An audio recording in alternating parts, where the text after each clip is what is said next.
For every little thing will be all right when Biafra is restored, so that the people of Biafra can live in peace and harmony. For we believe in justice, fairness, and equity.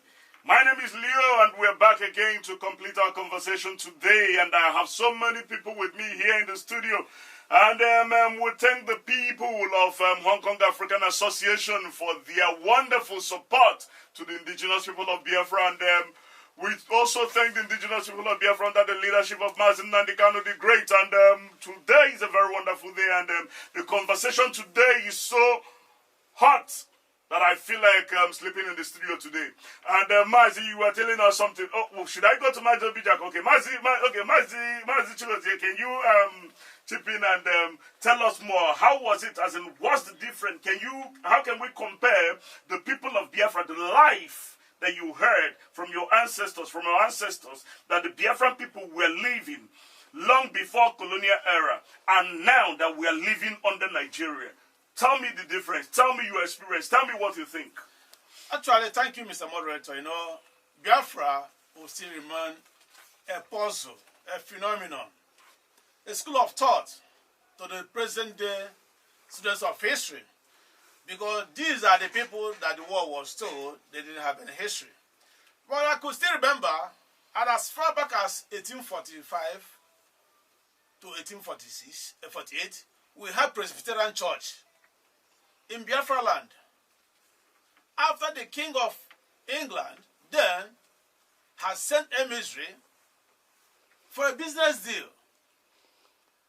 Long after that, then Presbyterian Church was established.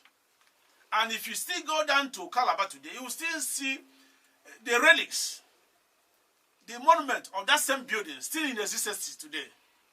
Then I could still remember the fact that the war was told that we didn't have any history. But today, historians are now bearing witness that democracy indeed started in Biafra, in Igbo man. Yeah. The issue of democracy, I watched that in Facebook, because when they are talking about democracy, how democracy started, people actually think that democracy started from the West, but they don't know that in the Igbo culture that there is something called Mitin Omunna.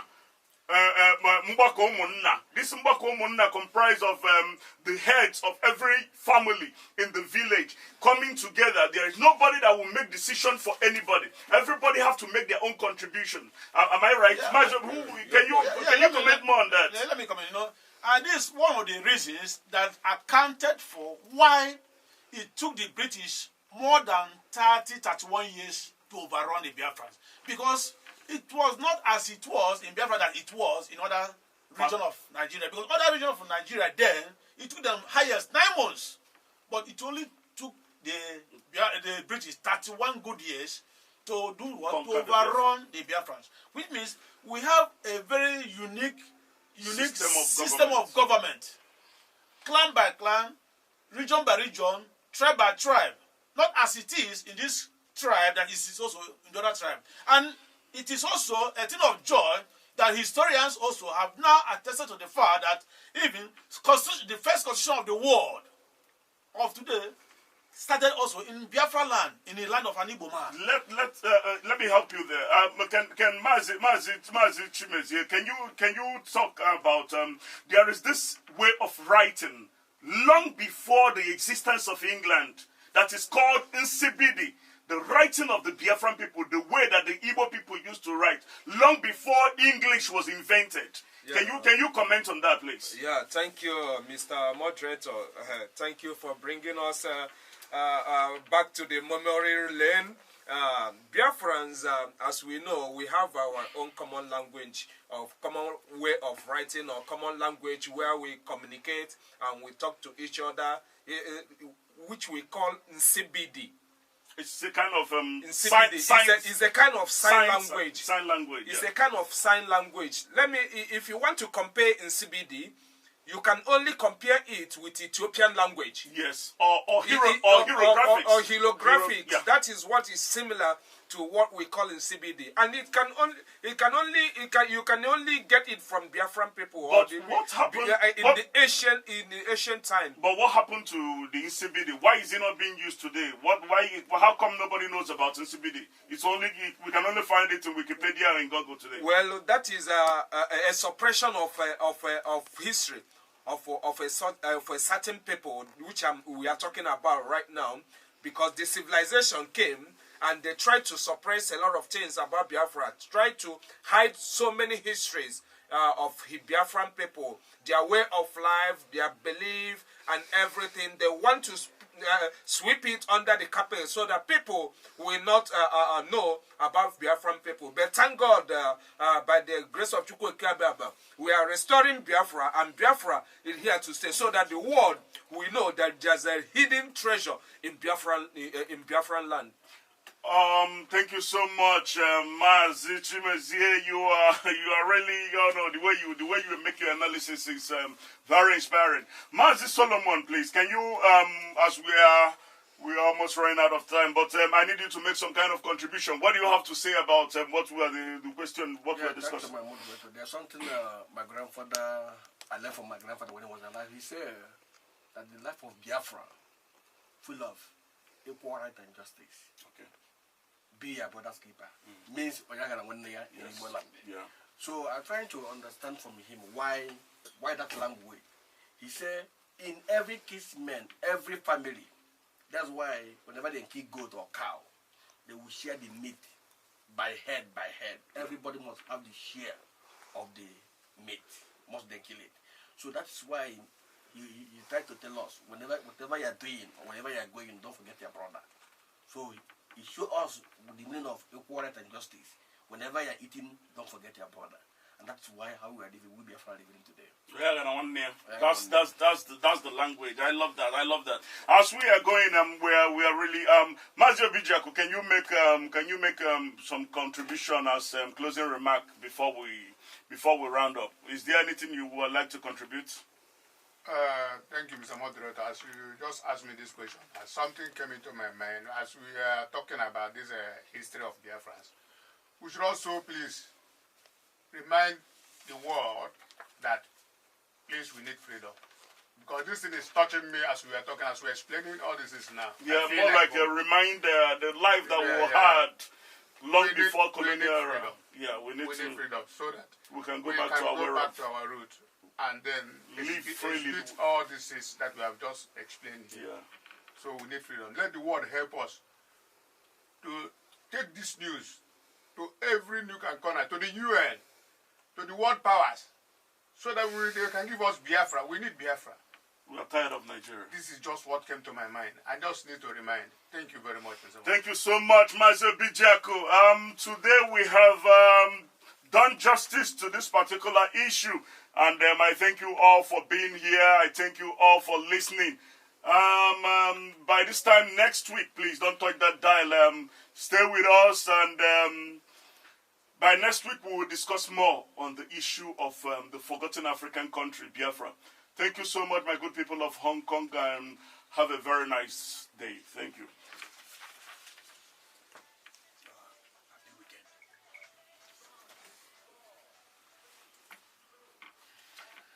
Hello, my good people of Hong Kong. It's time for Africa. Today we discuss We African. We thank so much the Hong Kong African Association. This is RTHK, Involvement Broadcasting Service, Channel 29, and we thank you so much for listening. We are here back again to talk about the forgotten African country, Biafra. And today I want to start by talking about a legend. His name is Chukwuemeka Odumegwu Ojukwu. He was born to a family of Mr. Mazi Louis Ojukwu. He studied in England. He came back to Nigeria and joined the Nigerian military. And at the time of pogrom, he was the military governor of the Eastern region. That they killed so much that he had to declare Biafra to protect the Eastern region people. They are comprised of the 10 ethnic groups, 11 ethnic groups from the eastern region. Mazi Chukwuemeka Odumegwu Ojukwu, His Excellency, fought, tried in many ways to build a bridge, to have an understanding with the Nigerian government so that there will be no war. They went to Aburi for Aburi Accord. They went to Addis Ababa in Ethiopia, all to no avail, until the war suddenly came in 1967 to 1970. Chukwuemeka Odumegwu Ojukwu was born November 4th, 1933 in Zungeru, northern Nigeria. Chukwuemeka Odumegwu Ojukwu died 26th of November 2011 in London, United Kingdom. Buried on 2nd of March 2012. His last wife was Bianca Ono. Thank you so much for listening, and here with me in the studio I have wonderful people of indigenous people of Biafra from here in Hong Kong, and we should all introduce ourselves to you. My name is Leo, and to my right we have Thank you, Mr. Moderator. My name is Mazi Bijak Moses. I'm happy to be once again here. Thank you, my listeners. And to you, Mazi. Thank you, my moderator. My name is Azubinga Solomon Kesure. Happy to be here today. And I am Mazi Nadi Chimeze Bonaventure. Good to see you, and welcome to the program. Hello, listeners. My name is Mazi Chidozie. I'm happy to be here. Thank you. And have a good listening. Thank you so much. And today we have a very interesting topic to talk about, because all we discuss in this program is about Africa. It's about forgotten African country, Biafra. So today we're going to be discussing about the Remembrance Day of the Biafran people. Because from what we understand, every 30th of May, the Biafran people all over the world recognize that day as a very special day. On 30th of May 1967, Mazi Chukwuemeka Odumegwu Ojukwu, as I have introduced, who is the leader, the former leader of the First Republic of Biafra, declared the state of Biafra. Then after the war, Biafra was defeated. With the help of the Russians, the Britain, Nigeria defeated Biafra. And Biafra surrendered to Nigeria. But today, the children of Biafra, the descendants of those that were killed, over 5 million people that were killed during this war, have risen to ask for what rightfully belongs to them. The freedom of Biafra. That Biafra must be free from Nigeria. So today, I want, because sometimes we have been a kind of marching parade in Hong Kong every 30th of May. We were not able to do that this year because of the coronavirus pandemic and the lockdown. So I will go around to ask my guests here in the studio to make their contribution, because on the last year program, last 2 years, 30th of May, I was there and I made some speech, and Pastor Ike was there, and so many people here were there. So may I start from Mazi Chimezie? What can you tell us about this 30th of May? Yeah, thank you, Mr. Moderator, and thank you also my listeners to be always there to listen about the forgotten country Biafra. Well, the 30th May Remembrance Day is a global remembrance day for Biafrans, for our heroes who fought the war and died. This year is marking the 50th year of this brutal war, which Nigeria invaded us through genocide. It's unfortunate that the world did not recognize it as a genocide, but it's a genocidal war. So every 30th May of every year, we always come together to honor our heroes.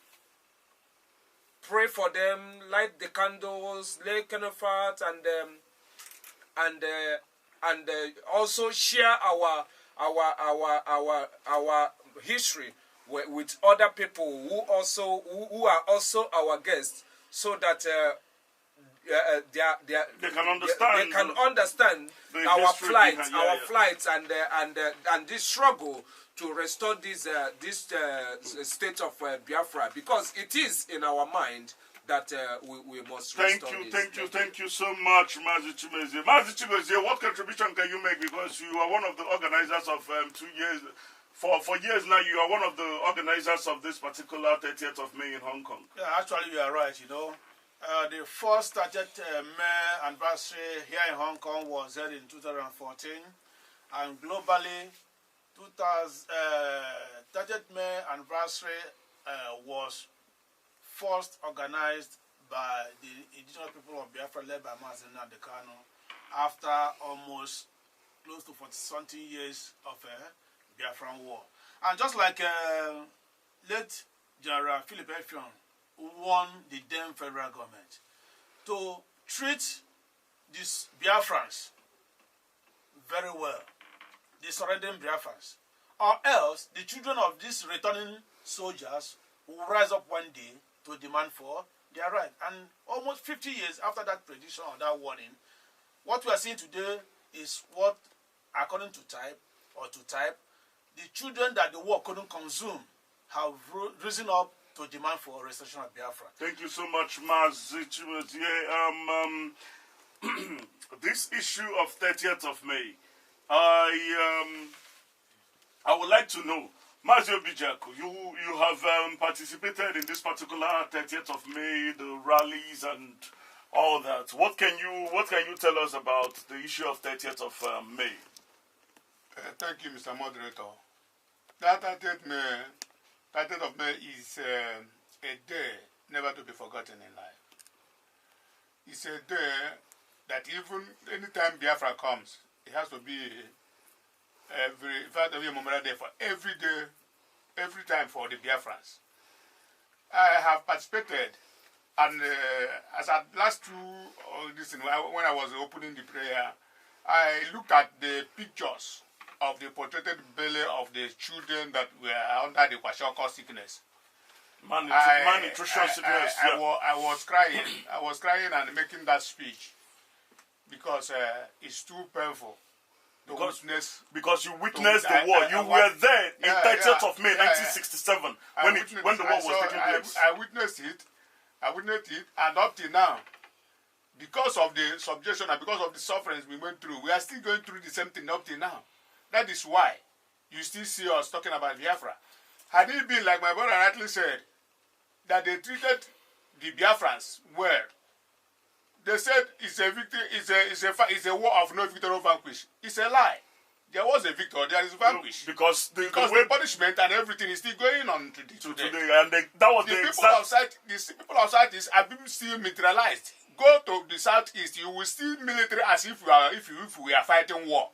So there is victor, there is vanquish. Thank you so much, Mazi Obijaku. We are running out of time. We're going for a break, and when we return, we're going to continue with that because I need you to tell us more. Because you were there in the year 1967, 30th of May 1967, when the war was, before the war, when Biafra was declared, and when the war took place.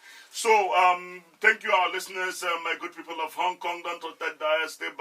Stand by, and we will return. Let's go for a break. Thank you.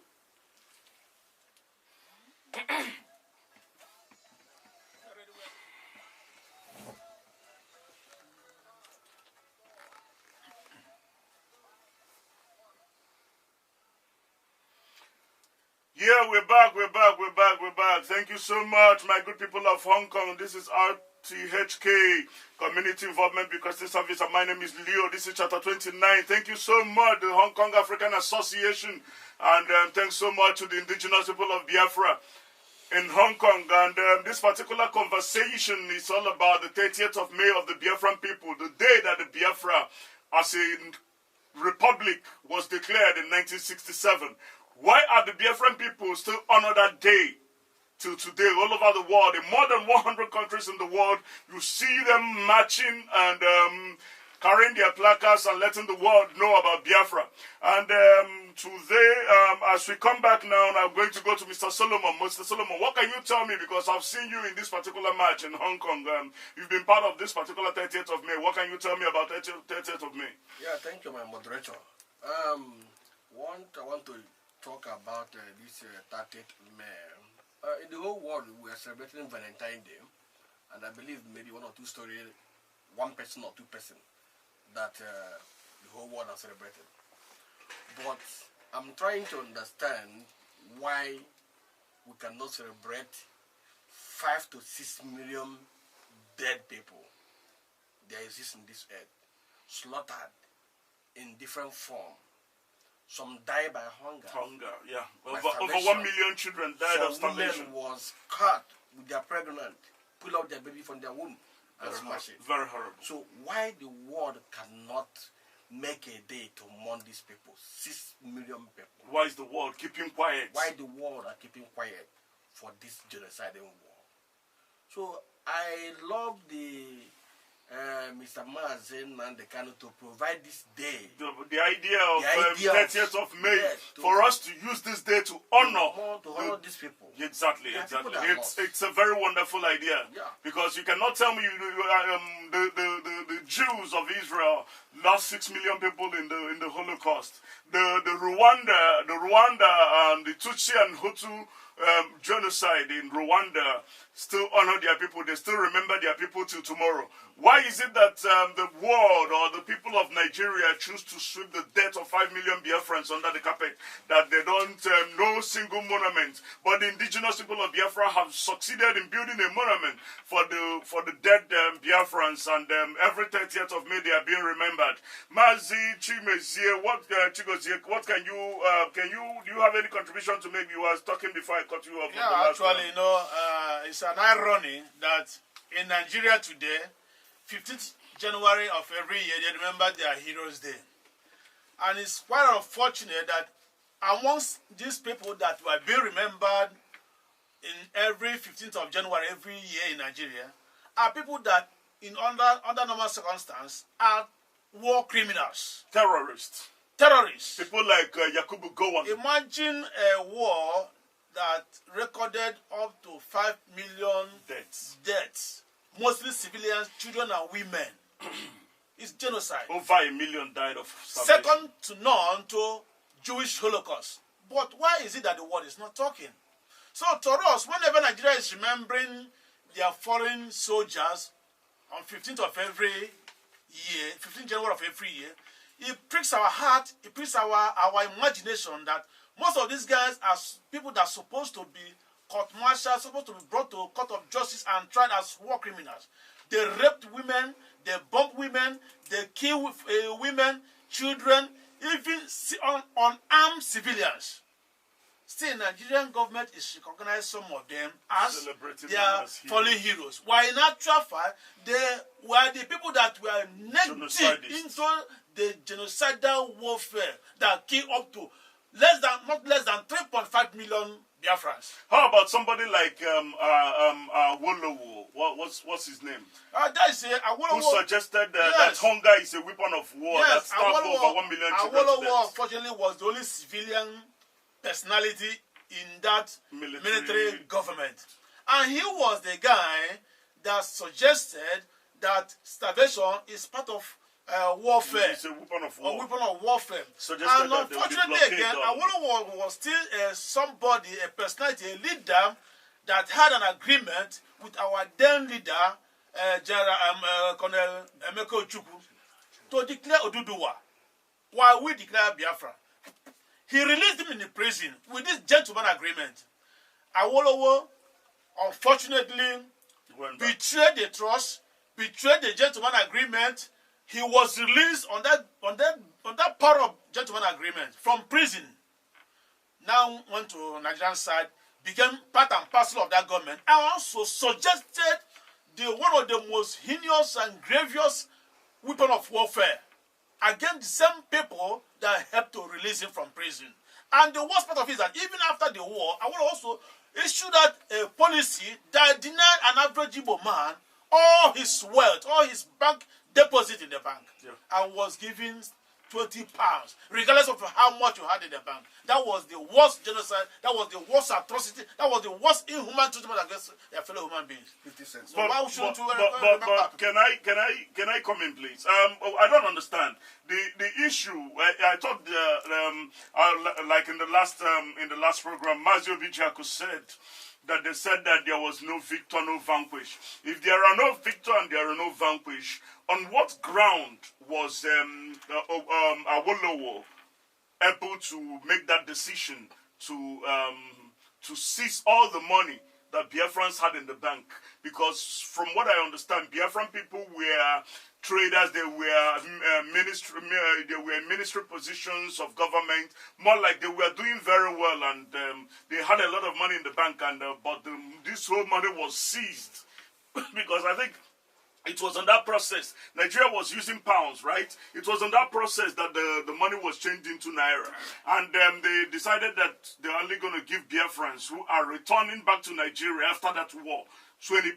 I want to understand, Mazio Bijaku, can you make contribution? What do you think that, on what basis, since there are no vanquish and no victor, on what basis does Awolowo have? On what ground? On what constitution? What do you think that gave him the right to declare that Biafrans are going to be given only £20? Thank you, Mr. Moderator. The simple truth to it is that it's wickedness. There was no constitution as to how much money we given to anybody or to the Igbos or to the Biafrans. It wasn't free money. It's not written in anywhere. Out of their own money. So it was just a subjection, the same subjection. That thing they told you that is no victor, no vanquish. It's a lie. They did it so that the Biafrans cannot come into business as usual, because even before the war, the Biafrans were controlling the whole commerce. Yeah. They went to business. So even though they were also educated, but they were also in business. We had the richest in Africa then was an Igbo man, which is the father of Major General Juku. Yeah. So Igbos, they purposely did that so that the Igbo man will never rise again. But they are not God. Today, I know that the average Igbo man is... The Igbo tribe is the richest black tribe all over the world. It's a simple fact. I can confirm that. It's a simple fact. So whatever he did, he's not God. Awolowo is no more. But what he did, he's still coming after them. Yeah. Their children are suffering it. We are the ones living in Lagos. We are the ones living in everywhere in Nigeria. And living everywhere. I saw in the news the other day, the Yoruba people are crying because of they said that Igbo people are about to buy up the whole Lagos. Yeah. Thank you so much for listening. This is a very wonderful. You can't stop whom God has blessed. Thank you so much. We are running out of time. I think we have come to the end of this program, and we thank you so much for listening. But next week we're going to continue this conversation about the forgotten African country Biafra and the indigenous people of Biafra are here in Hong Kong. You've been here with me in the studio, and all thanks to Hong Kong African Association. This is a very wonderful organization. I thank you so much for listening, and thank you so much for being here. Have a great day.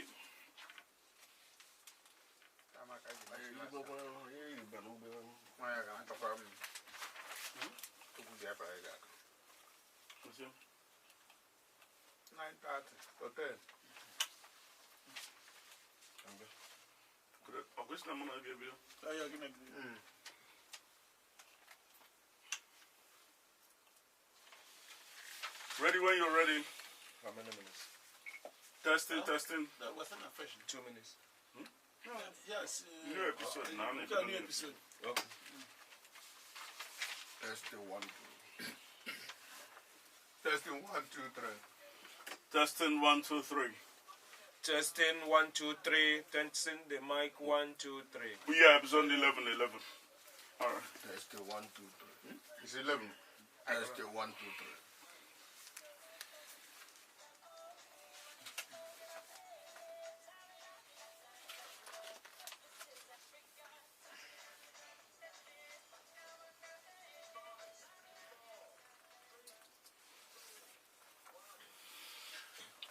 It's time for Africa. Hello, my good people of Hong Kong. We are back again. We're back again. Today, we are here at the RTHK, Community Involvement Broadcasting Service, quarter 29, and my name is Leo. And it's still the same program, the same topic, the same issue, the forgotten African country, Biafra. And we thank you all for listening. Last week we discussed about the 30th of May on the Biafran people. And this week, we keep on talking about the same issue. But first of all, I want to introduce to you about a great man, a great Biafran. His name is Philip Effiong. He was the first vice president.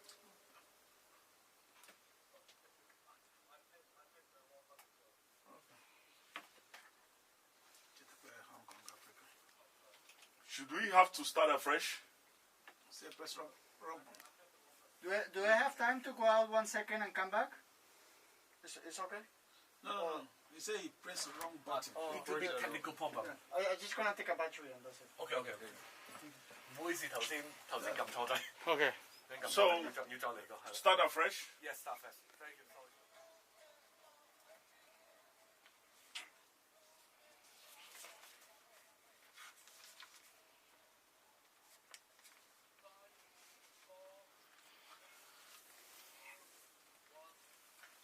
Hello. We're back again.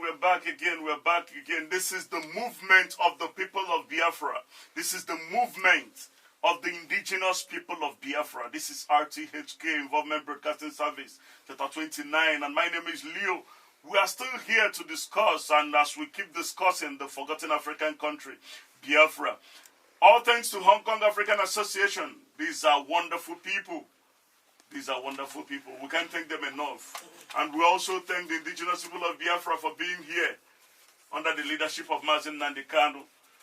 We are still on the same topic, the 30th May, Remembrance Day of Biafra. Why is this day so important? What's so special about this day? But let me go to Mazio Bijako. Mazio Bijako, can you tell me, what have been the response of the Hong Kong people? You've been living here for a few years now, and this particular program is being televised, is being run here, and what's the cooperation between the indigenous people of Hong Kong, as in the Hong Kong indigenes, the police, the environment, when you guys march? What can you tell us about this whole Biafra movement in Hong Kong, and with the cooperation of the Hong Kong people? Thank you, Mr. Moderator. I must confess that they are really wonderful people. In one of the 30th May, which I did the opening prayer, I prayed that Hong Kong, that God should bless Hong Kong, bless their forefathers who fought for them, and make sure that they are good today. From 2015, when our leader came here in a town hall meeting, I was there. They gave us every support we needed in all our activities, in every way we have. Even when we march on the road, they always give us their police for security. In fact, they guided us until the program came to an end. So you can say in your own opinion that Hong Kong people have been they are very really wonderful people, and I pray that God will bless them more and continue to empower them in their knowledge, so that their children will take off from where their forefathers stopped. I really pray that God should bless them. So we pray that the Hong Kong people will never experience what the Biafran people have experienced in Nigeria. Sure. Mazi Solomon, what contribution can you make on this issue of 30th of May? Thank you, my moderator. My contribution for the 30th May marching we have been done in this Hong Kong for a few years now. I've been participated in 2 times or 3 times of it. Only this year, because of the pandemic, we did not march. But for the period of the time we marched, I must commend the Hong Kong Police Force for giving us a guidance, secured us, make sure that whatever we did that day was controllable. No quarrel, no fight. We even I still thank Hong Kong people that joined us in the marching. Most of them join us. Some of the people that understand English, try to understand who is here, what is Biafra all about, and which he explained to them. Most of them take play card from us and join us on the march. So I really commend them. I thank Chugo Kabiamai to protect Hong Kong and guide them more. Thank you so much, Mazi Solomon. This particular issue, I think everybody have to make their own contribution on this. Mazi Chimezie, can you just make it a little bit brief? I don't want it to go too long, please. Just, you know. Well, thank you, Mr. Moderator. I will not just say much things, but I just want to use this opportunity to appreciate the Hong Kong government, more especially Hong Kong police for their support, and also Hong Kong people for their also support. You know, a lot of them used to ask questions. They are amazing people. They want to know about this this nation, Biafra, you know, because it sounds like they have not had this country before. The name, you know? Biafra. Yeah, so, but they come out in mass, you know, join us in this marching. Even you see us carrying our Hong Kong flag, our Biafran flag, the United Nations flag, and we march all the way from Central to Tim Tachoy, to Prince Edward, all the way to Shanchipo, and you see a lot of people, they are so happy, you know, and we use that medium also to reach at them, to also tell them about this nation Biafra, for them to support us in our coming referendum, so that we can restore our state and our country and our nation back. So I thank also the Hong Kong police for their support. It was tremendous. So I want to thank everybody. Hong Kong people are amazing people. Thank you so much. Thank you so much, Mazi Chimezie. Mazi Chigozie, please. I mean, it's quite, the question I'm going to ask you is going to be different, please. I want you to just, just use a minute or two to tell me why the people, the perpetrators of this particular genocide, why nobody have brought them to book. Nobody have taken them to World Criminal Court. Why are they still roaming the street of Abuja and moving around the world, meeting world dealers freely, and nobody have arrested them? Thank you, Mr. Moderator. You know, the reason behind, or the answer behind the equation lies, first of all, when you try to gauge or look into the caliber of nations that were behind Nigeria against a tiny Biafran nation. Who is who in the international politics, world powers, they were behind Nigeria against a tiny Biafran. And because of that strong strength of nationalities behind Nigeria, the issue of Nigerian Biafran war was not reported as a war. It was reported as a police action against a rebellious people, which was not the case. Nigerian Biafra war, in actual fact, was a genocide. And for the fact that the world knew that it was a genocide, that was why up to today, the files containing or relating to this Nigerian Biafran genocidal war remain highly classified.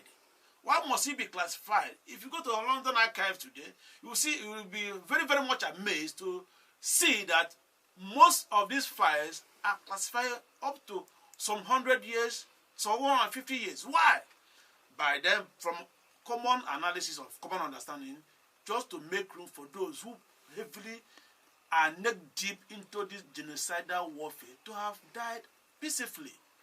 But the issue is that even if you die peacefully, when the time comes, a posthumous judgment will still be carried out on you. You cannot run away from justice. Thank you, Mazi Chigozie. From what I understand, this particular issue, the point you're trying to make here is that these people, the issue, the story of the First World War is available. The history is there. Second World War, the history is there. The Holocaust, the history is there. The Uganda, the Rwanda genocide, the history is there. The Hutu, Tutsi, everything, the Kosovo, all these wars, the history is there. But then the issue of the Biafran genocidal war is being classified because it's too heavy. It's more like the people that committed this genocide are really ashamed of themselves. And it's going to open a lot of wounds to bring this whole story to light. But we, the Biafran people, are just asking. We don't want revenge. All we ask for is for freedom. Thank you so much, my good people of Hong Kong, for listening. It has been a very wonderful experience. And by next week, it's going to be wonderful, and we're going to talk more about this Biafran people, the issue of Biafra, and I would advise you to stand by next week to hear from me. My name is Leo. From here, from me, I say goodbye. You will keep it up from introduction.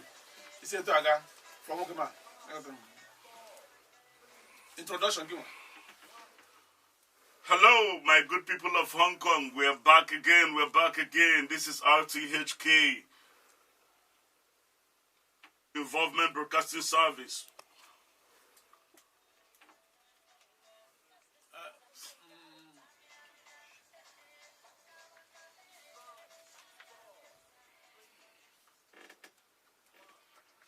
It's time for Africa. It's time for Africa. Hello, my good people of Hong Kong. I thank you so much for being here. My name is Leo, and this is RTHK, Community Involvement Broadcasting Service, Chapter 29. And we are here to still talk about what we used to talk about in this program, about the forgotten African country, Biafra. And special thanks to the Hong Kong African Association. This is a very wonderful organization that have been doing wonders in supporting the forgotten African country, Biafra. And we also thank the indigenous people of Biafra in Hong Kong under the leadership of Mazi Nnamdi Kanu the Great. Last week we discussed about the 30th of May, the declaration of the state of Biafra, the first Republic of Biafra. And it's the same topic we're going to discuss today, but I need to introduce to you the first president, the first vice president of Biafra, the second president of Biafra, a man of honor, General Philip F. Young. General Philip F. Young was the person that surrendered Biafra when Biafra was defeated, surrendered Biafra to Nigeria. General Philip F. Young was the one who won Nigeria to treat these Biafrans well, or their children will rise up tomorrow to fight again to liberate Biafra. General Philip F. Young was born 18th November 1925 in Ibiam, Akwa Ibom, Nigeria. General Philip F. Young died 26th November, 6th November 2003 in Aba, Nigeria. His wife, Josephine F. Young. General Philip F. Young is a man of honor. He's a man who refused to take any bribe, who refused to take any money from Nigerian government because he believed that there is no way you can kill 5 million of my people, starve over 1 million children to death, come back and give me money, that money is blood money. This is a man I respect so much. This is a man of honor. Today we're going to be talking about 30th of May. Why do Biafrans honor that day so much? What's so special about 30th of May? But first and foremost, I have to introduce the people here with me in the studio. Members of indigenous people of Biafra are here with me, and then from my left, I have to start from you, Mazi. Can you introduce yourself to the audience? Thank you, listeners. My name is Mazi Chidozie. I'm pleased to be here. Keep on listening. Welcome, listeners. My name is Nadi Bonaventure Chimezet. Welcome to this program. Welcome, listener. My name is Azubinge Solomon Kinsiri. Thank you to be here today. Thank you, Mr. Moderator. My name is Mazi Obijak Moses. I'm happy to be here once again. All right, thank you, my good people of Hong Kong. I really thank the good people of Hong Kong, especially the Hong Kong African Association, for making this to be possible. I also think we have a lot of guests today, people who have come to hear our voice. The Black Lives Matter are here, and other organizations from different parts of the world are here to hear the voice of Biafra, to hear the plight of Biafran people. For Biafrans have been dying since 1967 till today. No, actually since 1945, they've been killing Biafrans in Nigeria. All we're asking for is, let's have a referendum. Let's Biafran people vote if they are going to remain in Nigeria, or should we go about our own way and form our own state.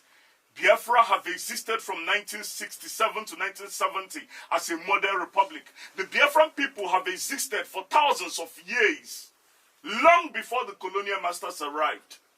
We have been living in peace. We believe in peace and harmony. We believe in justice and equity. But since we were amalgamated into Nigeria, all we face is death. All we face is suffering.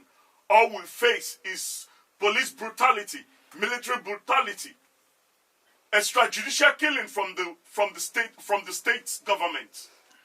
What have the Biafran people done to deserve all this? All we ask for is freedom. All we ask for is to return and live in peace, just like our ancestors lived peacefully in their own land. I don't know why the world is keeping quiet. The international community is not doing enough. Over 5 million people have died for this cause.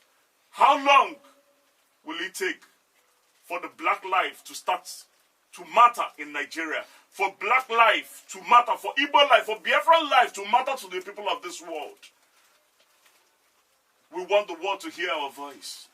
We want the world to come to our aid. So talking about the topic today, we want to know, we are still talking about the issue of 30th of May. Mazi Chimezie, can you elaborate? Tell us more about this 30th of May. Why the Biafran people all over the world?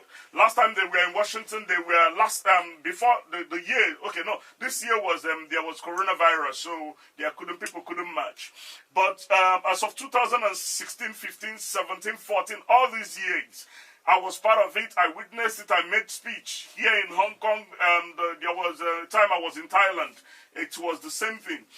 And I could understand that even in London, in Scotland, in Britain, in New York, Chicago, LA, everywhere, in Malaysia, in China, in Germany, in Japan, in faraway Brazil, in faraway Australia, this 30th of May is a very special day for Biafrans. They gather, they pray, they march in the streets, they protest, they let the people know that this is what they are going through. What can you tell us more about this 30th of May for the audience to understand exactly what it's all about? Thank you, Mr. Moderator.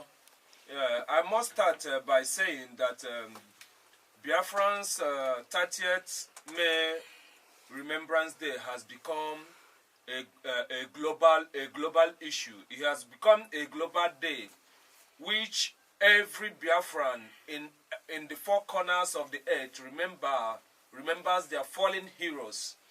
Let me just start again by saying you cannot just forget about 3.5 million people.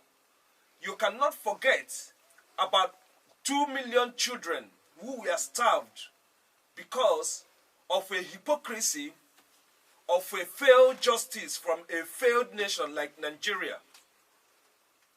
Treated Biafra the way they invaded us, they killed us, they maimed us, they denied us even our own life.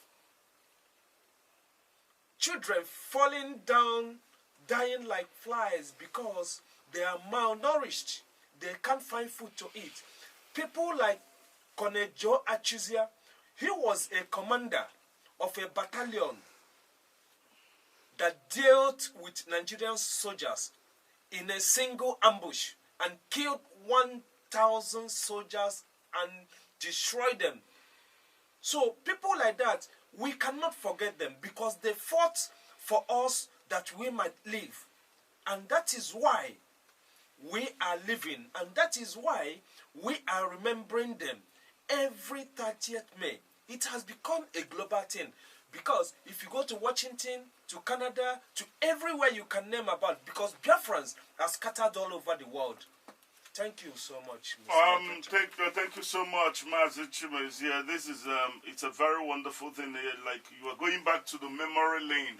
You mentioned the great hero, which I will introduce in the next episode to make the world to understand who the man is, because he's a very great man.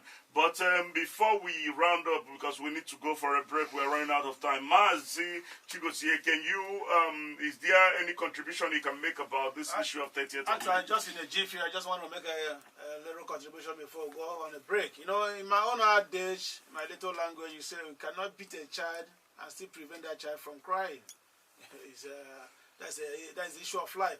Actually, one of the great lessons we learned from history is to prevent a reoccurrence of a bad omen, a bad experience. Yes. That's the one crystal clear reasons why we do commemoration, why we do remembrance. So we are remembering these our foreign heroes. One thing first, let the world hear our cries.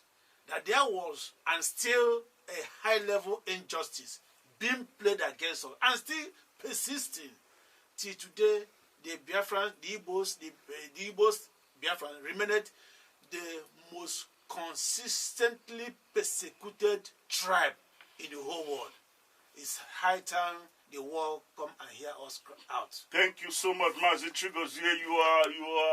I understand what you're saying, but when we return, we're going for a break. When we return, I would like to ask some questions, because there are things I don't understand in this particular issue of Biafra, the genocidal war, which I would like us to comment about the people, these genocidists who perpetrated this genocide. When we come back, I would like us to talk about them a little bit. People like General Gowon, Murtala Muhammad Buhari, General Obasanjo, and the rest of them. But we're going for a break. When we return, this conversation will continue. Don't touch that die. Thank you so much for listening. My name is Leo.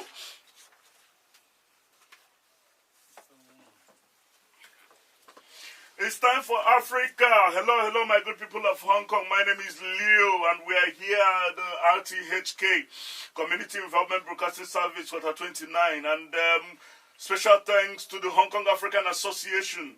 And we are here today to talk about the forgotten African country, Biafra. Thanks to indigenous people of Biafra for being here with me in the house. I have so much guests with me from the indigenous people of Biafra. On this week's episode, we're going to be talking about the situation of Biafra today in Nigeria. But before then, I would like to talk a little about a great Biafran called Colonel Atruzie. Colonel Atruzie was a great Biafran. Colonel Atruzie was a powerful man. Colonel Atruzie was a radical, one of the people who defended Biafra. Colonel Atruzie was not among the Nigerian soldiers at the time, but when the war broke out, Colonel Atruzie decided to join the Nigerian army.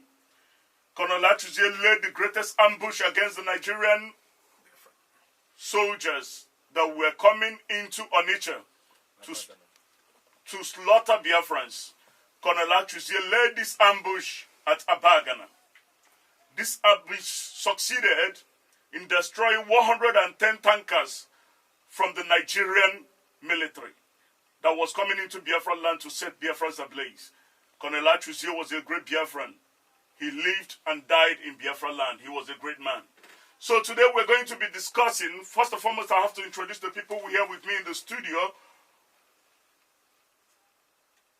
Mazi, can you introduce yourself to the audience? Thank you, listeners. My name is Mazi Chigozie. You are welcome to the program. My name is Mazi Nadi Chimeze Bonaventure. My name is Azubin Solomon Kesule. Thank you for being here today. Thank you, Mr. Moderator. My name is Mazi Obijak Moses. I'm happy to be here once again. Thank you so much. Thank you so much for being here with me, and thank you so much to my audience listening. There are so much we're going to be talking about today. And it's very important to listen very attentively to understand the situation, the plight, the suffering of the Biafran people. When you see a Biafran in Hong Kong, we are not just here because we want to be here. We are here because we are being oppressed back at home. We are here because we are being killed back home. We are here just because we want to live. We want to experience good life, peace. Because the situation back home is too horrible. let me go to Mazi Chimezie. Can you tell us, how will you describe the situation of the Biafran people in Nigeria today, since after the war in 1970? Well, thank you very much, Mr. Moderator, and also thank my listeners. Let me start by saying, like you said, that the situation back home in Nigeria, where we came from presently, is a horrible one. Because in Nigeria now, you can witness that Nigeria is a failed state. Let me start just with one point. They said that we are on an exclusive list, that we have so many things that we are excluded to participate. And one of them is infrastructure and electricity. Electricity is very, very much important. Like in Hong Kong, you see electricity everywhere. And back home, in Nigeria where we came from, electricity is nowhere to be found. Sometimes 1 week, sometimes 1 month, sometimes some days. Even if you have them, you cannot. And by so doing, denying us this electricity makes our own economy, because as a Biafran, we are industrious people. We manufacture. In fact, Biafra is the heartbeat of the present Nigerian, because we are into business, we are into trade, we are into manufacturing, we are into so many things you can think about, you know. So, but electricity, we cannot boast of electricity, and Nigeria has failed from his obligation as a country. Mazi, thank you so much. I want to understand your point. You are talking about the exclusive list in the Nigerian Constitution, which deprive every state from generating their own electricity, that the electricity has to come from the national grid. That way, the Biafran people cannot, because there are a lot of factories in Biafran land for production, and the Biafran people cannot have constant electricity supply to produce for their factories to run. That is making all our factories in Biafra land to shut down, and there are no jobs for our people.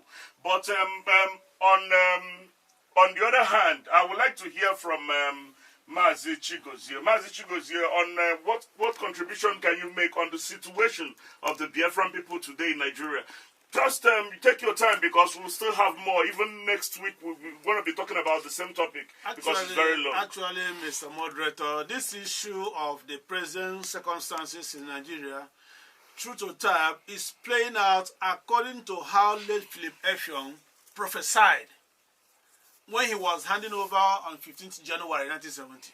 He squarely and solidly and bluntly warned the then Nigerian government to treat fairly the Biafrans, or else the children of these returning soldiers will fight back tomorrow. And is it not very, very surprising that 50 years after the end of Nigerian Biafra war, the same circumstances, the same issue, the same reason, the same environmental factor that gave rise to this war is still persisting and unfolding before our eyes. And it's unfortunate thing to note also that there's no part of the whole world you go today that you cannot see an Igbo man from Biafra land. What does it show? It shows that at the home front, it's not habitable.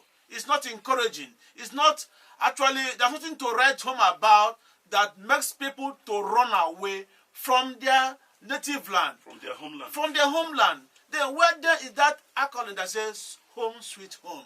When your home is no more sweet to you, what do? You have to find a way of escape. And these are because of the reason that the circumstances we found ourselves, even after Nigerian Civil War, is nothing to write home about. From the 20 pounds that were given to an average Igbo man, immediately after the Nigerian Civil War, and all his money that were embezzled and confiscated were distributed among the people from the other region, and this same money were used to purchase shares from international conglomerate companies that were nationalized or indigenized immediately after the Nigerian Civil War, by 1972 to 1973 to 1974. The old Igbo man was in a financial, doesn't have the financial capacity to buy share and invest. So they were there looking at other people investing in companies with their own money that were seized from them. And today, that same circumstance is still persisting. Mazi, I want you to comment on the issue of corruption. Because from what I understand, Nigeria that we happen to belong to today is one of the most corrupt countries in the world, as they said, as United Nations Intelligence said. And Nigeria today, there is so much corruption, and are there Biafrans in Nigerian government that are part of this corruption? Why is it that they choose to align with the Nigerian government to steal from their own people? What can you just we're about to go for a break, and just comment on that, then we'll go for a break. When we return, actually, we'll continue the conversation. there's a general adage that says if you cannot beat them, you join them. And can you just imagine a scenario of a man stabbed to death, saw his children dying, saw his women, children and wives dying, come out from the war, that the hope which he had in his investment in the bank denied of him. What do you expect from such a man? An angry man, a hungry man is an angry man. Therefore, if you cannot beat them, you join them. And since you are born to live and live to survive, my brother, that is the circumstances that has pushed an average Igbo man, an average Biafran, to feel part of the system. And corruption has no boundary. It's effective. Thank you so much, Mazi Chigozie. We are about to go for a break because we're running out of time. But when we return, we're going to continue this particular conversation about the situation of Biafrans in Nigeria today. Thank you so much for listening. Don't touch that dial. We'll be back soon. I'm continuing now. Okay, one episode. Hello, my good people of Hong Kong. We're back again. This is RTHK Community Involvement Broadcasting Service, Chapter 29. My name is Leo. And we are still here to discuss about the forgotten African country, Biafra. And special thanks to Hong Kong African Association and the indigenous people of Biafra in Hong Kong under the leadership of Mazi Nnamdi Kanu the Great. We thank you all for listening. And then we continue with the conversation on the issue of the situation of the plight of the Biafran people in current-day Nigeria. Since after the Civil War in 1970, the Biafran people were given only £20 out of all the money they have in their bank accounts was taken by the federal government of Nigeria. They were given only £20. All the crude oil and gas, mineral resources coming from Nigeria that survives Nigeria comes from Biafra land. But Biafrans are still suffering. Biafrans are scattered all over the world, scavenging everywhere, seeking for survival, because they defeated us in the Nigerian civil Biafran genocidal war. Until today, we are still asking, why would the world keep quiet that the world should come to our aid? Today, we're going to be talking about, just like we did before we went for a break, we're still going to be, I'm going to Mazi Bijako. Mazi Bijako, please, what can you tell us about the situation of the Biafran people in Nigeria today? Thank you, Mr. Moderator. The situation, like the language my brother used, is horrible. That same situation that makes it horrible is the same reason why most of us here run to Hong Kong, run to so many places in the whole world. The same situation that if you go down to the east, where the Biafran people reside, the homeland of Biafran people, you will see that there are the roads, they call it federal road.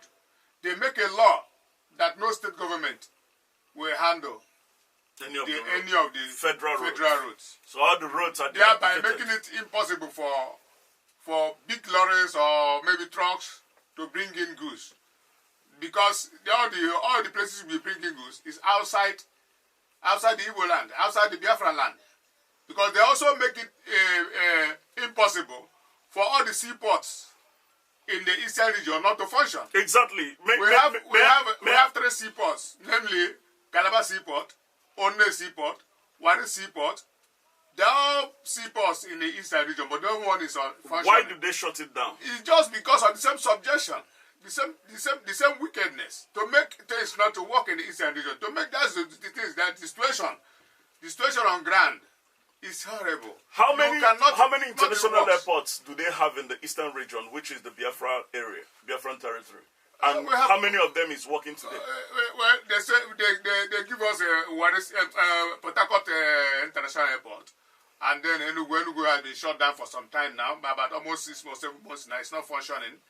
But then the most travelers they have in Nigeria, I think, is the Easterners. The Easterners, the Biafran people. Why is there no ship? Why is there no airport? They make Lagos International Airport, Abuja International Airport, Kaduna, where there is no businessman there. Even the businessmen that are there are the same people from the east. From the east. So they make everything to belong to that area. But I don't understand. The major travelers are the Easterners, the Biafran people. But they refuse to have seaports and airports in their place. Excuse me, I'm coming. I don't understand. If you begin to wonder what is happening when you are driving from Lagos down to the east, because all the road there is being applied by people coming from the east. When you carry your goods or your car going home, maybe you have 2 bags of rice.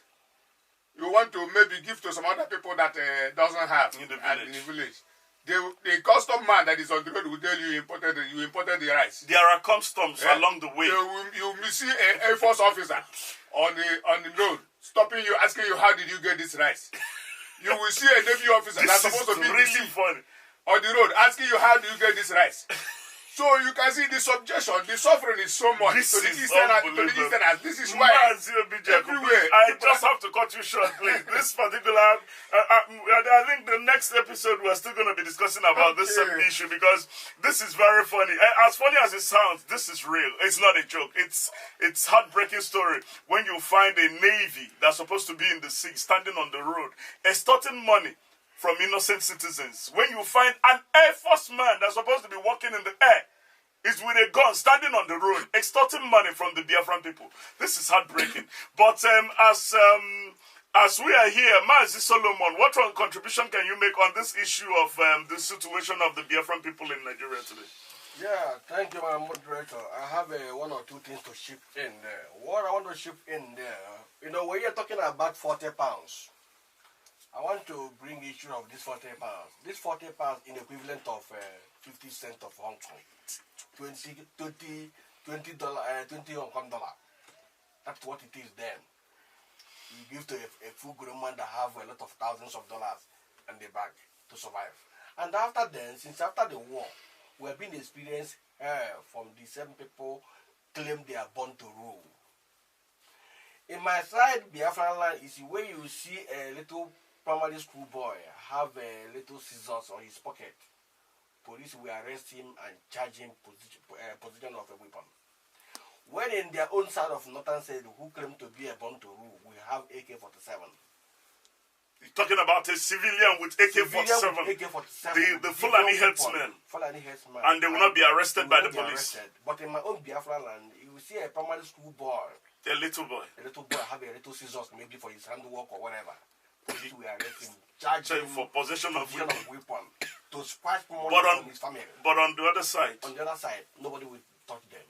And then, in my own side, somebody hurt you, you call police for them to arrest the person that hurt you with gun or whatever. They will charge you money to investigate the matter. Are you so serious? Seeing all these things just it's a part of so much injustice. And they are doing it because of they believe they have the power. That the Biafran people are defeated during the war and they have no power. Yes. We're actually running out of time, but before we round up, please, Mazi Chigozie, can you make do you have anything to say before we round up? Actually, what I want to put in there is that that's what one particular history I want to put straight now, and that is the issue of OIC Abuja Declaration 1989. It was a meeting that was held by all Islamic nations of the world, and it was held in Nigeria, Abuja. There and there, they stated out all their conditions, all the facts and figures they needed to propagate Islamization around Africa, starting from Nigeria. And for the very first time since 1989, these people had never had a fundamentalist, a radical, as the head of state or president of Nigeria. Presently, as we are now talking, we are now having a sitting federal government implementing 100% the OIC Abuja Declaration agenda. And all these things are being targeted solely against the Biafran because we are predominantly Christians and Judeo-Christians. So it's like more like the whole country is being Islamized. Islam, and that is the whole country. The condition is to Islamize everybody against even our religious right. And with that intimidation, with that suppression, with that harassment, so you are the heat is getting too much. You are confirming that there is no freedom of worship in Nigeria as we speak. There's a limited freedom of speech because they have not actually perfected all their network and cobwebs of action that will unleash this. But there is a lot of killing going on right now on daily basis. How come the world news, the mainstream media, the mainstream news is not reporting it like CNN and the rest of them? That is the high conspiracy that has been there right from the war inception against the Biafran. Thank you so much, Mazi Chimezie. We are really running out of time. I think we're coming to the end of this program because there is no more time. Thank you so much for participating. I thank everyone for listening. Thank you so much. And by next week, we are going to be discussing the same issue, the situation of the Biafran people in the current Nigeria. And then by next week, we're going to be talking about how many terrorist organizations do they have in Nigeria. Thank you so much for listening. See you next week.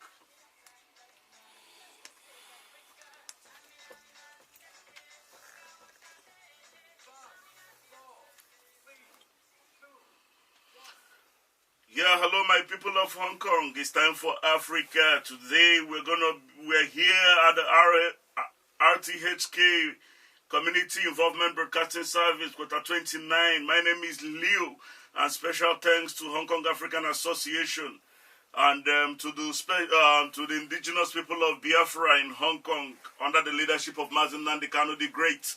And today we're going to be discussing the same issue, the forgotten African country, Biafra. But first and foremost, I would like to talk about a very special boy by name Bruce Mellock.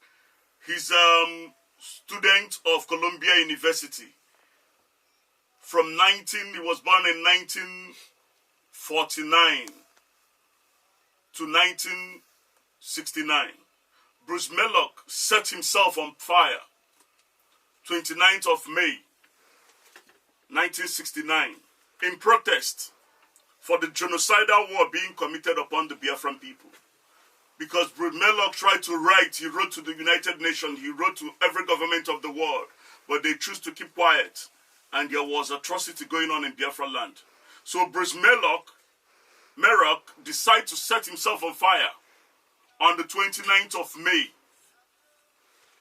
1969, in front of the United Nations headquarters in New York. And Bruce Mellock died on 30th of May, 1969. He's a hero that the Biafran people... Actually, he's a white Caucasian, not a black man. These are people that will always remember every 30th of May. Today, we will keep talking about the same issue that we discussed in the last episode last week. And it's all about the current situation, the plight of the Biafran people and the Nigerian structure today. Here with me in the studio, I have other guests, special people here with me. Mazi, you all know them. Mazi, can you introduce yourself to the audience? I'm Azubin Solomon Kese. Thank you for being here. Thank you, Mr. Moderator. My name remains Vijak Moses. Thank you, listeners. You are welcome to the program once again.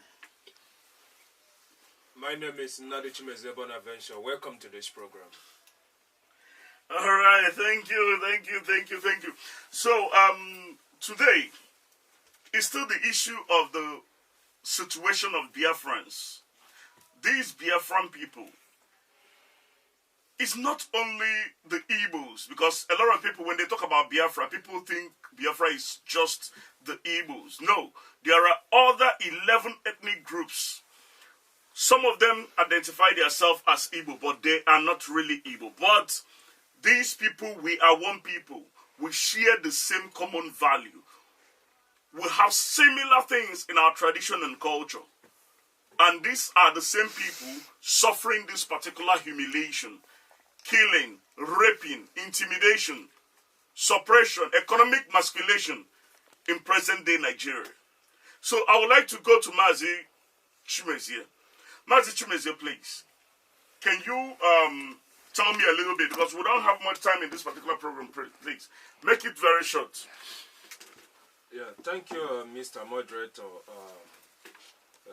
Time will not permit me to say all I want to say, but I want to touch some few things here, because Nigeria has become a banana republic, in the sense lawlessness has taken over the country. Look at the issue of terrorism that is happening in Nigeria, the issue of Boko Haram. Nigerian government has already baptized this Boko Haram terrorism to a bandit. We have the issue of Fulani herdsmen terrorizing every hook and cranny of Nigeria, even Biafra land.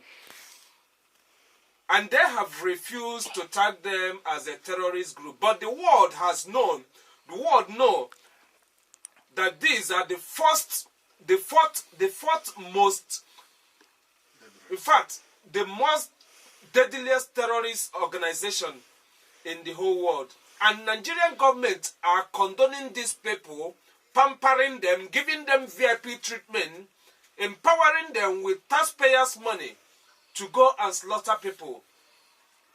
So what I'm telling you is all these measures and the corruptions that Nigerian government has brought in order to continue to suppress Biafrans.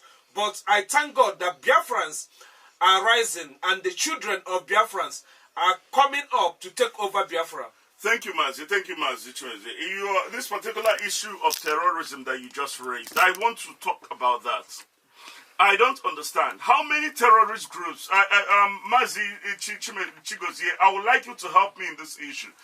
Can you help me? How many terrorist groups? Because there are too many terrorist groups in the northern Nigeria. I wonder, is it only in northern Nigeria that there are Islamic people? Because I understand the ones I know are Al-Qaeda in the Maghreb, Boko Haram, Fulani headsmen. And can you tell me how many terrorist groups are there in the northern Nigeria? Because it's like there are too many these days. Actually, once again, my name is Mazi Chidozie. Nigeria today has become the headquarters of at least 4 more deadly terrorist organizations in the world. We have Boko Haram there, we have Al-Qaeda there, we have Beti Allah there, we have Islamic State of West Africa there. These are 4 prominent terrorist groups. And killing Nigeria, maiming Nigeria, masquerading Nigeria. You just mentioned Beti Allah. This Beti Allah, what can you tell me about Beti Allah? Because from what I understand, the Beti Allah Cattle Breeders Association, they are in affiliation with Nigerian government. And you are saying that they are a terrorist group, but they are well-known organization that more like sometimes they even order Nigerian government to do something. I don't understand. How can a terrorist organization be like having a kind of understanding or relationship with the state government of Nigeria? That goes to tell you the heavy undertone between the OIC Abuja Declaration of 1989 to what is currently happening today in Nigeria. Beti Allah is a cultural, traditional Fulani group that is the sponsors of Fulani herdsmen that are the 4th most dangerous terrorist group in the world today. They are being owned and controlled by Beti Allah. And federal government recognizes to the highest level this Mietiala group of 13, to the point that federal government even negotiated 100 billion naira to Mietiala. For what purpose? And these are the controllers and sponsors of the fourth world most dangerous terrorist organization in the world, which is the Fulani Herdsmen. Is it a fact? Is it a known fact that General Muhammad Buhari, who was elected in 2015 as the Nigerian president, is a patron or patron to the Mietiala Breeders Association? And is it a fact, is it a known fact that President Muhammad Buhari was nominated as spokesperson for the Boko Haram in 2012? Everything is in the open. There's no hidden fact about that. Buhari was one of the appointed negotiators of Boko Haram when Jonathan was there, who was to negotiate on behalf of the Boko Haram. Muhammad Buhari openly stated and confessed that a killing against attack against Boko Haram is against the Northerners. I use ourselves to cross the T and dot the I. What I don't understand is that how can a known sympathizer of terrorist organization, someone who comes out in the open to defend terrorist organization, to defend the senseless killing of people, be allowed or to be voted into power, even during Barack Obama regime? It's quite heartbreaking. But before we don't have more time in this particular episode, Mazi Obijaku, please, I need you to tell me about, I want you to highlight or throw some light on the police brutality and the military intolerance in Nigeria today, about the abuse of human rights and all that. What can you tell us about that? Thank you, Mr. Moderator. It's just to say in a short form. Otherwise, everything is on YouTube. It's on social media. Even some few days ago, you can see what the terrorist man did to a lady. She was killed in the bush.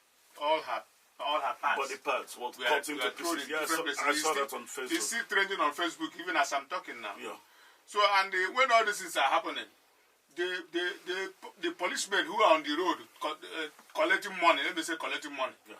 They will never go to inside the bush to find out who are the terrorists. What happened? The lady who went to the farm, she was butchered after raping her by this Fulani herdsmen. Yes, after raping her, they butchered her. In fact, I saw it. I couldn't look at it. Yeah. I saw it on Facebook. So, in fact, I don't know. The only thing I'm begging the international community, they should please listen to us. Because in fact, the problem is too much. Yeah. We do not want our own children to go through what we are going through now. Right now. I wouldn't like it, even if I'm dead now, and then tomorrow I see that my children will still go through the same thing I have gone through. It's heartbreaking. They say we have oil, and then that oil. It's heartbreaking. That oil we have, I've never benefited from it. Mazi, thank you so much. Mazi Solomon, can you is there anything you want to say about this police brutality or the situation of the prisoner? What I want to share there is we don't have much time. We have 7 set of terrorist organizations in Nigeria. Are you serious? 7? Wow. And they come to the state where a governor of a state in Nigeria claimed that he paid the terrorist organization to stop killing his people. Kaduna governor. Yes, verified. Come out openly and tell the world that he knows them, he knows the terrorist people. He knows the people he paid for. He paid them to stop killing people. Unbelievable. You understand? And when our president, Mr. Muhammad Buhari, come out and tell the public in open, and attacking against Boko Haram is attack against the Northerners. He called them misguided brothers. Yes, I heard that. I read that on the news. Everything is on the news. I read it on the news. Misguided brothers. Terrorists misguided brothers. This is unbelievable. To show you that they know what they are doing. Thank you so much, Mazi. Mazi Solomon. We are running out of time. We're out of time already. This is we're going for a break. When we return, we're going to sing a song, a French song. But before that, we're going to talk once more about this particular issue of terrorism and the plight of Biafran people in Nigeria. Thank you so much for listening. Don't touch that dial because we're going to go into details on these issues. Thank you so much, my good people of Hong Kong. We'll be back soon. Yeah, we're back. This is RTHK, Community Involvement Broadcasting Service, and special thanks to Hong Kong African Association. My name is Leo, and we are still here talking about the forgotten African country, Biafra. And then in the first session, before we went for a break, we talked about the situation of the Biafran people in the current day Nigeria. In the structure of Nigeria today, there have been a lot of terrorism. Christians, Judeo-Christians are being slaughtered every day by the Islamic fundamentalists that are coming from the north, and they see it that they are born to rule, that they have the power to kill anyone. And their brother, who is an Islamic fundamentalist, is the president of Nigeria, who have given them power to go ahead and do whatever they want to do, that there will be no persecution. People are being slaughtered. Biafrans and Christians and Jews are being slaughtered with impunity. I will go to Mazio Bijaku to throw more light on this a little bit before we go into... We're going to sing some Biafran song for Hong Kong people. First of all, I will explain what the songs mean in English, then we'll go into singing the song. But first and foremost, Mazio Bijaku, what can you tell us about the situation on ground? I'm talking about this period of lockdown. Okay, we're talking about this year. What exactly is going on in Nigeria on the issue of Biafran people, the northern people, the religious war that is going on in Nigeria? Thank you, Mr. Moderator. The situation on ground now is an eyesore from what I was saying before. Where Nigeria is on lockdown, so many of the states in Nigeria is on lockdown. But as we are talking now, trailers are carrying some young men down to the eastern region. Fighting young, everybody fighting. When you young. ask where are they going to, most of them, they don't speak English.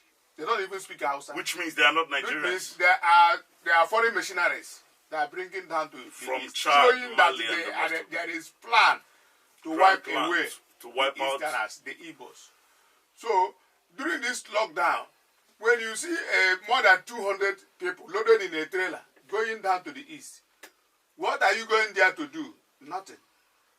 And you see them, they call them Alamajeris. They are not Alamajeris because we know the original Alamajeris. who are just They not are always beggars. dirty. They are not clean. They don't shower. They are just beggars. But these ones are able young men. Some of them has good, nice phone. Some of them are wearing good clothes. So they are completely foreign mercenaries, foot soldiers that has come down to fight in the eastern region. So they are. This is why the Meetiala has the gut to say that they will wipe away, they will wipe out the Igbos if Igbos don't allow the Alamajeris to come down to the east.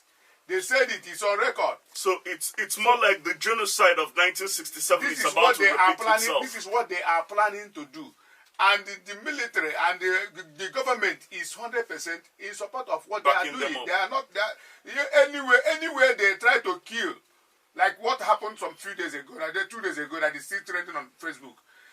If the people in that area try to retaliate, they will be the ones to be arrested and put in cell. Mazio Bijaku, hold on to that thought, but we don't have much time. But there is something I want us to touch.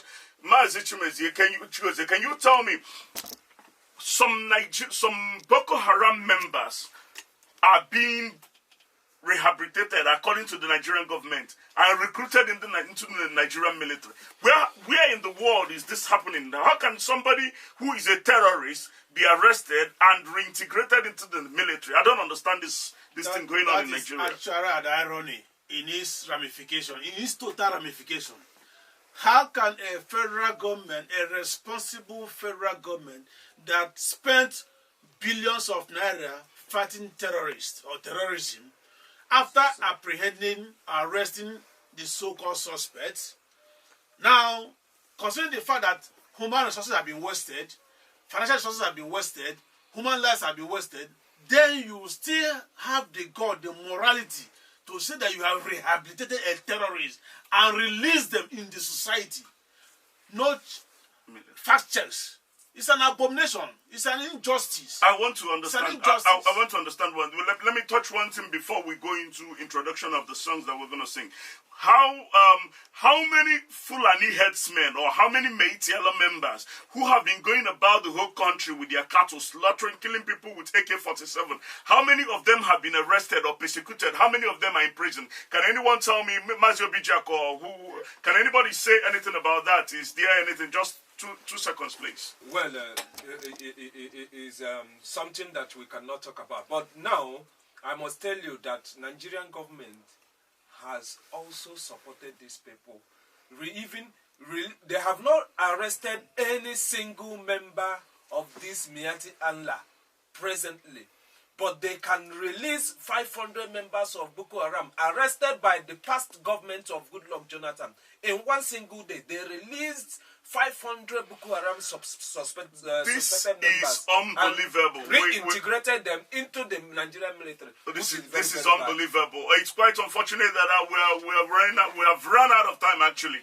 And I want to introduce what are these songs, the meaning of the first song, because we're going to sing for the Hong Kong people for them to hear some Biafran songs. The first song we're going to sing is about the leadership of Mazen Nandekano, the new leader of Biafra, who have woken us all up to tell us that it's time for us to fight diplomatically to restore Biafra, to protect the interest or the lives and property of the Biafran people, for us to build our own civilization, for us to continue from where our ancestors stopped. And the next song is about if they give us Biafra, or if they restore Biafra, we'll build it to become the best country in the world in a few years. So I think we should go into singing the song now.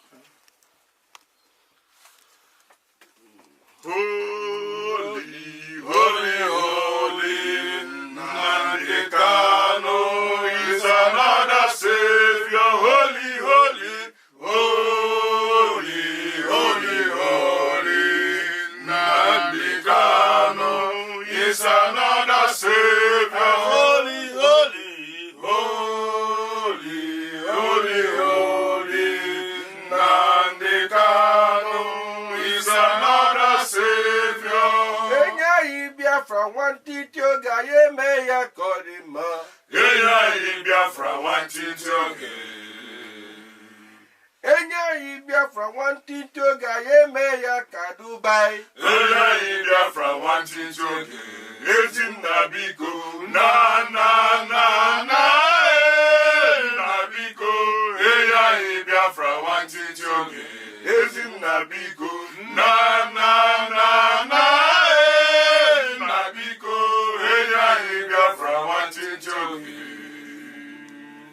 Enya Biafra wanting to go, you may yak Hong Kong. Enya Biafra wanting to go. Enya Biafra wanting to go, you may yak Kata. Enya Biafra wanting to go. Ejim na biko na biko. Enya Biafra wanting to go. Ejim na biko na.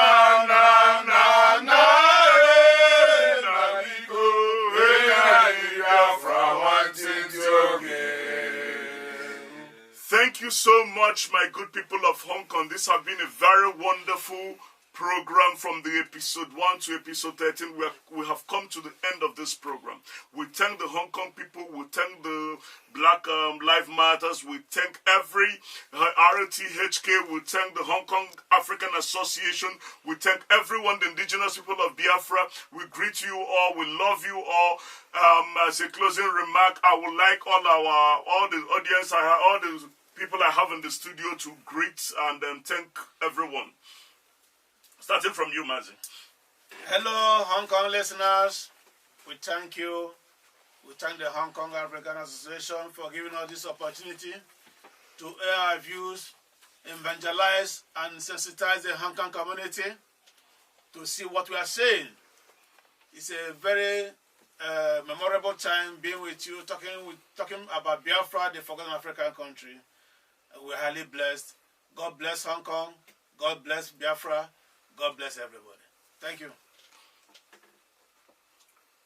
Mazi, you can. I want you to say goodbye and thank you to the people. Oh, thank you, Mr. Moderator. I really appreciate the Hong Kong people. I want to say from beginning, when Biafran people are here in Hong Kong, I so much happy that we came here, they accommodate us, giving us all protections. I want to say may God bless them. May they continue to prosper. They will never see evil like we are seeing in Nigeria. Thank you very much. Thank you, Mazi. Thank you, Mazi. Mazi Solomon, please. Can you walk closing remark to Hong Kong people? I must say thank you to people of Hong Kong for listening to us. Their time, their effort, their accommodation since we come to Hong Kong. We are really appreciated. One more time, I still appreciate the UN, the world champion, world power, to save millions of Biafran again. Give us freedom so that we can save our lives. Thank you so much, Mazi Solomon. Mazi Shumezi, closing remarks, please. Make it very brief. Yeah, thank you so much, Mr. Moderator. And first of all, I want to send my sincere appreciation to Hong Kong African Association for this wonderful program they have organized for us, and I thank Hong Kong people and our listeners who have made out also their time to listen to this program. I thank you so much for your attention, and it has been a great and a wonderful time spending with you. Thank you so much. Thank you so much, my people, my people. It's time for Africa. Let the African people rise. As I always say, the black life will only matter when the black life in Africa first matter. Thank you so much for the world for standing up for black people. Injustice is wrong everywhere. Racism is wrong everywhere. We are all one race, the human race. Let's love one another. Let's treat each other like family. One love. Thank you, my people.